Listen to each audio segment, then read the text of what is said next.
Buhat Chaong, dito na kami namahinga sa Mangilag Sur, Candelaria, Quezon. Ito yung bypass road ng Candelaria. Dito yung spot namin kapag kami ay nag-aantay ng taho. Mukhang hindi yata dadaan yung magtataho.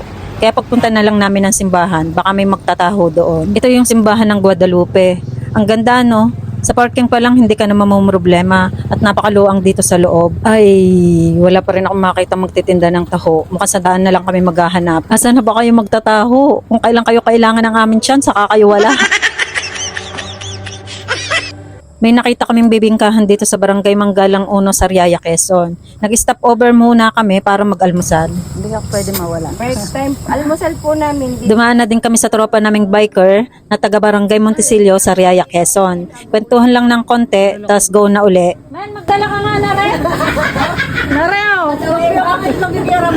Ay! Magdala ka nga. Magdala kayo? Magdala ka nga. Isakbit mo sa iyong likod.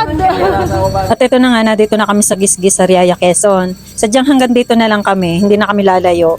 Pag nakapamahinga kami ng konti, pauwi na rin. Madaming namimili dito kapag madaling araw kasi mura ang isda. Ayan, naghahanap na kami ng pwedeng tambayan namin at kung saan pwedeng ilagay ang bike. O tara, ikot-ikot muna tayo ng konti. Ay, Ate G. Naka-live ka ga? Ay, Ate G. Bili daw ikaw ng sariwang istasyon na mag-ubat. Paano kaya mabibit-bit ha? Paano kaya mabibit-bit? Sariwang isda. Habang naglalakad-lakad ako, naispatan ko itong grupo ng mga to. Napasakay sa bangka. Syempre, sinama ko na rin sila sa video ko. Dahil lunchtime na, dito na kami nakakita ng kainan sa Barangay Bignay 1, Sariaya, Quezon. Abay, kailangan ko munang kumain at baka ako magwating-wating na naman. Pauwi na kami at dito na dumaan sa Bantilan, Sariaya, Quezon.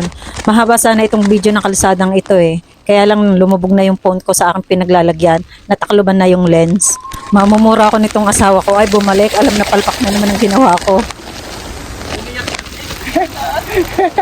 Aba, ay kuha ko'y matumba. Matutumba yan, magka-downshift ka. Nag-downshift na ako ha. Itsura, galing sa patikan. Ito yung ayaw na ayaw ko pag ako'y nakabike. Yung makipot yung dadaanan. Hindi ko pa kasi kaya yung ganyang kakitid. Dati kasi diyan kami sa kalsada dumadaan. Kaso nga, ay nag-overflow yung ilog. Ayan, iniwan na nila akong lahat. Hindi ko kaya eh. Kaya ako. Baha sa loob. Baya ka?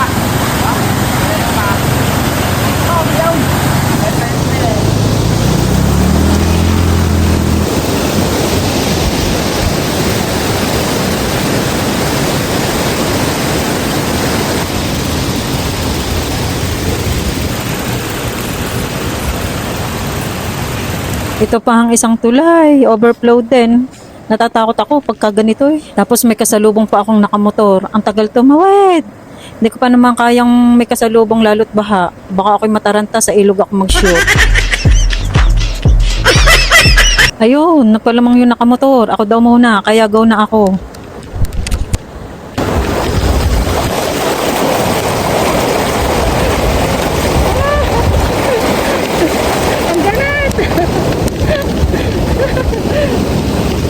Ang granat! Ayan. Mahirap makipagsapalaran, baka tayo makumunoy.